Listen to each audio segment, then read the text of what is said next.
ہماری رہنمائی فرمائے۔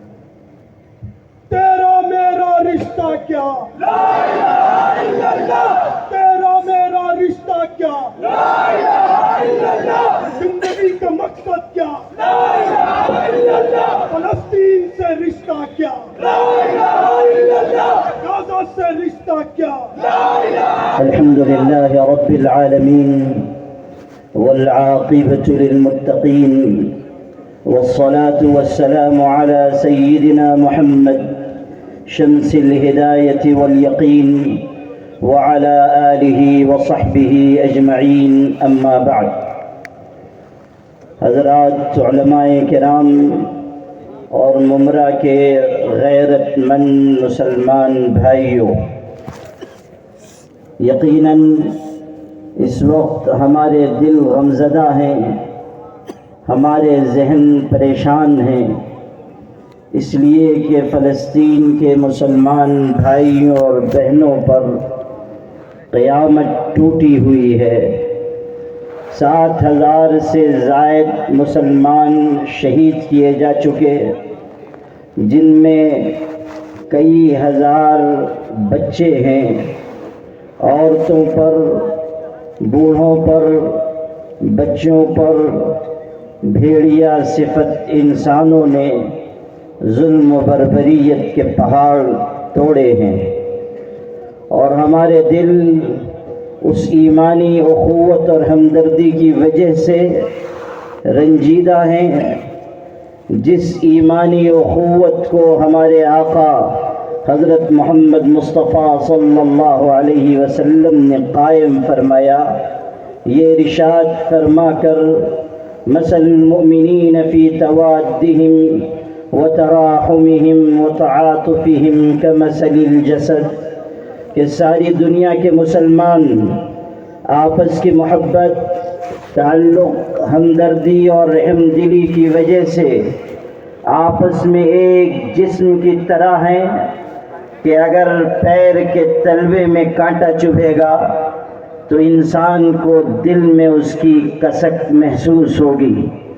یقیناً اس وقت ہمارے جسم، ہمارا ظاہری وجود اس ملک میں ہے، مگر ہمارے احساسات، جذبات، تمنائیں اور دعائیں اور ہمارے قلوب فلسطین کے مسلمان بھائیوں اور بہنوں کے ساتھ ہیں۔ اور ہمارا صاف صاف یہ کہنا ہے کہ فلسطین سخت ترین ظلم و بربریت کے مرحلے سے گزارا جا رہا ہے، اور اسرائیل جس نے اس سرزمین پر قبضہ کیا ہے وہ ظلم و بربریت کی ایک المناک داستان رقم کر رہا ہے۔ یقیناً ہمیں اس بات کا غم ضرور ہے کہ ہمارے بھائیوں کے اوپر مظالم کے پہاڑ توڑے جا رہے ہیں، لیکن ساتھ ہی ہم اپنے فلسطینی مسلمان بھائیوں کے جذبہ ایمانی اور غیرت دینی پر رشک بھی کر رہے ہیں کہ وہ ظالم ترین طاقتوں کے سامنے ہمت و جرأت کے ساتھ، غیرت ایمانی کے ساتھ ڈٹے ہوئے ہیں، اور گویا کہ وہ اپنے عزم و ہمت کے ذریعے یہ کہہ رہے ہیں کہ تم ہمارے جسموں کو تم مار سکتے ہو مگر ہماری ایمانی غیرت کو قتل نہیں کر سکتے، ہمارے عزم اور حوصلے کو تم شکست نہیں دے سکتے، ہمارے دلوں میں جو احساسات ہیں تم ان کو کبھی بھی ہزیمت سے دوچار نہیں کر سکتے۔ اقبال نے ایسے ہی لوگوں کے لیے کہا تھا، ٹل نہ سکتے تھے اگر جنگ میں اڑ جاتے تھے، پاؤں شیروں کے بھی میدان سے اکھڑ جاتے تھے، تجھ سے سرکش ہوا کوئی تو بگڑ جاتے تھے، تیغ کیا چیز ہے ہم توپ سے لڑ جاتے تھے، نقش توحید کا ہر دل پہ بٹھایا ہم نے، زیر خنجر بھی یہ پیغام سنایا ہم نے۔ میرے بھائیوں، آپ اس حقیقت کو اپنے دل میں ایک اناؤنسمنٹ، ایک اعلان ہے۔ ہماری جو کمیٹی ہے یونائٹڈ ملی فورم، ہم نے کوئی ڈرون کا جو ہے انتظام نہیں کیا ہے، جس کا بھی یہ ڈرون ہے